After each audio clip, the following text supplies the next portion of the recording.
Hi, my name is Ashley Bugby, and this is my Module 7. When we're looking into doing a technology infrastructure audit, some of the individuals I believe should be a part of that team, and possibly just your technology team in general. Superintendent is going to have a lot to do with the overarching budget and bringing everybody together. IT directors and any support staff, people that will be working day-to-day hands-on, that have a lot of background knowledge in exactly how technology works in the district is really important, because I think there's very few people in districts that understand the breadth of what technology is used and how something in and out. People tend to think it's a lot easier than some of it tends to be, so it's important to include those people. Principals, assistant principals of buildings would be good. We need teacher representatives, and they should be representatives that are elementary, middle, secondary. They should vary in content and vary in their expertise, so years they've been doing something, and maybe not just taking volunteers, hopefully reaching out to people that you know have use a lot of technology in their curriculum, even if they don't volunteer. Sometimes being able to say, like, hey, will you step up and be in this position, because I know you're somebody that really utilizes this, and we want to make sure that we're really intentional with what we do. I do think the next bullet point of having site council representatives or parents or even board members is a little scary sometimes, because you bring people into your world, and even though these people should know a little bit about education, it's really hard for somebody that doesn't work in education to truly understand it. So sometimes it can be frustrating to bring them in on some committees, but I think that it's really important because it builds an understanding, and hopefully that will help you get your initiatives through. So I think that adding parents or site council, or even having a third party do the audit, is a way to get an honest, authentic look at something, and to also see the side of how is this going to look to our patrons and to our stakeholders that aren't within our buildings every day. Looking into the technology audit categories, Microsoft put out a really nice list, and so I've just kind of added some to it and tweaked it a little bit. Of course, connectivity and bandwidth and devices are going to be your biggest. Bandwidth and the need for bandwidth in education has doubled pretty much every year. So what kind of apps are we using? What do we need? Like using the kite system. If we're going to take state assessments and we have 200 kids taking them at the same time, can we make that happen? So understanding that we need connectivity in our classrooms and any instructional areas, and then what kind of out-of-school options does our community offer? Do we have a library or public spaces that offer those? Can we send Mi-Fis home with people? Those are all things to consider also. Devices, so taking an intentional look at what devices are the best for your needs. So set goals on usage, and then you should also make a list of actions that the devices need to do. So taking a survey of staff and what do you really use in your classrooms, and then finding the device or devices that allow that to work as seamlessly as possible. And we also need to make sure that things are compatible. It is very frustrating to get into something and then realizing we can't use this because it doesn't work on a PC or it doesn't work on a Mac. Along with connectivity and bandwidth, something really important is our network security. We have obviously anybody's network, you want to be secure, but especially since we're dealing with a lot of confidential information, personal information, and minors, we need to make sure that we have a firewall, we have scanning for viruses and malware, we have a good filter that we can restrict who our students can talk to on a day-to-day basis using our devices and our network. Really thinking of that in the safety aspect as well. Something else, do we all have email? Do we have easy access to it? Is that email protected to a point where does it detect spam or phishing automatically and delete those? Something to think about. And also, who can our kids email?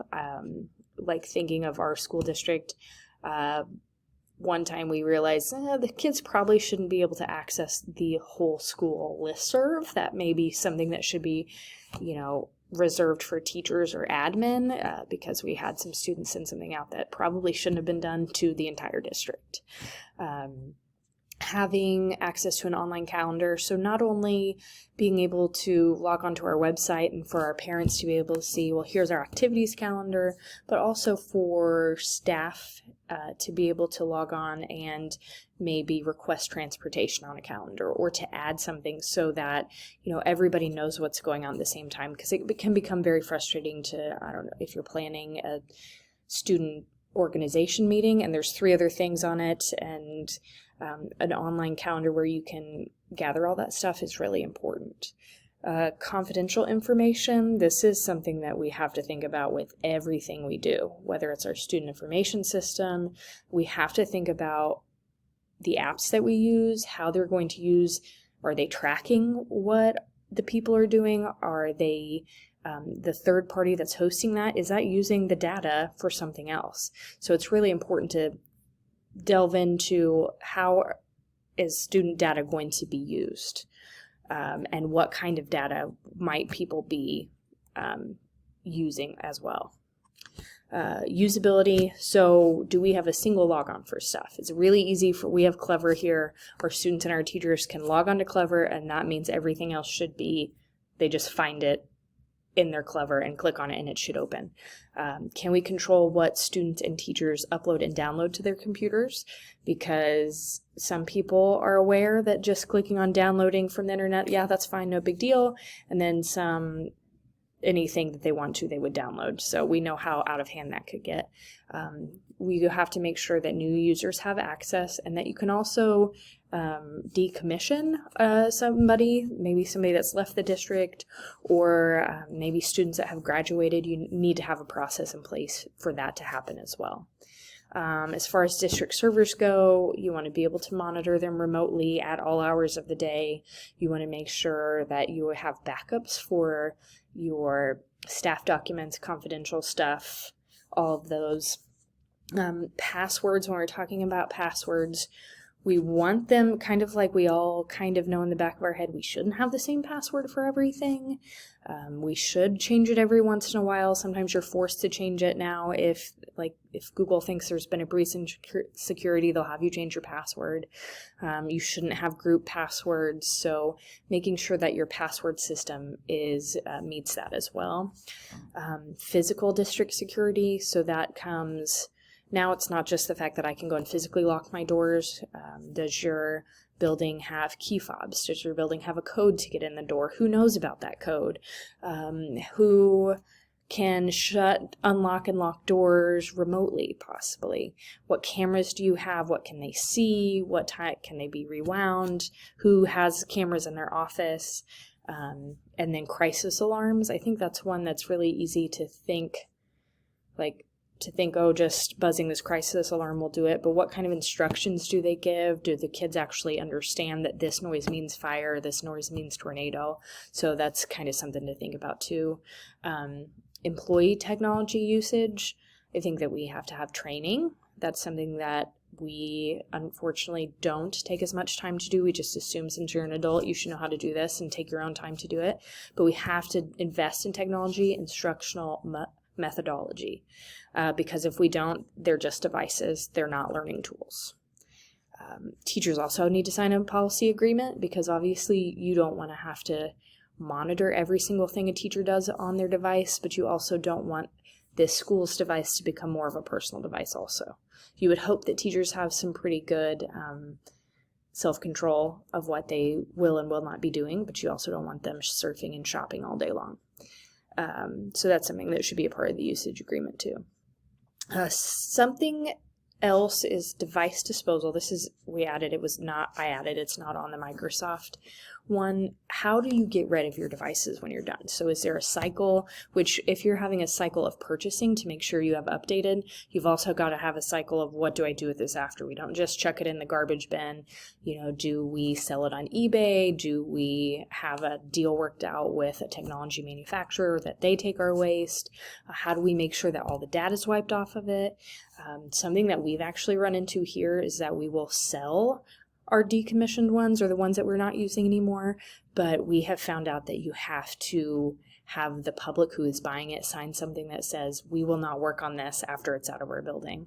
And we make them very aware of, we got rid of this because it's not compatible anymore, because there was one year that we did it that people came in and bought stuff and then showed up expecting us to repair it or mad that it wasn't compatible with what they wanted. So that's also something I think you need to think of in device disposal. Your SIS system, so PowerSchool, EduStar, those kind of things. How are they easy to take the data that you need? Attendance, grading, demographics, incident reporting. I think it's important to take a look. Also, what kind of reports does it give you? Is it easy to figure out if a kid has been missing for 3 days in a row? How user-friendly are the reports that you're giving as well, I think is really important. Something to also think about, I know with PowerSchool, a lot of things come as add-ons. So yes, you have all this data, but now you're paying an extra $5,000 a year to get certain programs or certain forms to run. So it's really, you gotta ask more questions for sure. Other important things that I think we've also learned kind of in the process, items should not be one person deep. And so it's really easy in education, especially once you have people that have been there 5, 10, 20 years, for things just to roll over easily. I would hate to think if either one of our secretaries, unfortunately, was not here and didn't have a time to train somebody, what we would not know. We had a rollover in our tech department, and that person that rolled over, he was still here and helped train for a couple weeks, but we're still constantly finding things that we're like, oh my gosh, we didn't realize that needed to be done. So making sure that multiple people are trained on all of your technologies, whether that's apps or data, like our track software, coming up, if we're 2 days before track and we need our track software to work, how are we going to make that happen? So it's really important that everything is not just one person deep. When we do our comprehensive assessment, so our needs assessment for a district, there needs to be an internal and an external review, and we need to make sure to have qualitative and quantitative data. It's important to talk to and survey teachers and students that use the devices and use our technologies to see if it's really working for their needs and for their learning goals. And finally, of course, cost. We have to have somebody in the district that understands E-rate funding and how to get that. And it's vital for people to look at the total cost of ownership. So not only what is the device going to cost, what is the software going to cost, but what is it going to cost me a year from now? What is it going to cost me to update? What kind of things do we have to put into place every time? If we're going to do I have to pay for customer service more every year if I want more customer service? So total cost of ownership, I think, is something that a lot of districts get into trouble in when they start looking at stuff. Our current board policy addresses all of these things. Something that I enjoy that they say is that this is intended for educational purposes. So we discuss web access, email, social, and collaborative. So each of these is a section that is discussed in our technology usage policy. What I would propose to change that, I think that we need to review and edit plagiarism. We definitely need to start discussing things like the ChatGPT that's out there. What happens if we find out that you have been using the plagiarism? I think we need to get more in depth in that, and we need to train more on it, to be completely honest with you. We need to edit our cyberbullying policy to, I think, include some of the legalities that could come with some of that, and kind of our next steps. Personal safety, I think that's something you always need to edit every year because there's new apps and stuff that come out there. And then we need to be a little bit clearer on our discipline and consequence procedures throughout. Things that I think we need to add would be the documentation of security and technology issues. So if something happens, if maybe there's a couple of kids get a phishing email, and they report it, like, how do we keep track of that? We don't have a system in place for that, and I think that would be really important. That way we have documentation and we can maybe track if multiple things are happening. And our students need to be aware to report things like that when they get it too. Sometimes they're embarrassed or sometimes they just delete stuff, but it could lead to bigger things as well if they don't. Another change I think that we need to have is we need to have a more solid policy, and whether it be a unit lesson or a specific couple of things that we discuss. I think we have a lot of individual teachers that discuss digital citizenship and etiquette in their classes, but I think not that we need a curriculum, but we need a something that can be done with fidelity across the board. So we want our students to know these certain things about being a digital citizen, I think is really important, and we need to teach it and reteach it every year, because being a digital citizen, our students are going to have to do that in some way, shape, or form post-secondary. There's just pretty much no way they can get around it. We need to add a section over a filter and a firewall. We don't really have that explaining what our filter is and what is on there. They kind of know that they can be tracked, but just explaining those things is important, and how if you attempt to go around it, that then there will be consequences. Something that I believe we also are not doing very well at is actually our password protection. We have our students' passwords are linked to many different things. Unfortunately, they are also a lunch number. So I just feel like we could have a breach of security pretty easily. And, I don't know that we've ever asked students to change their password. Unless I log myself out of PowerSchool, I don't have to change mine.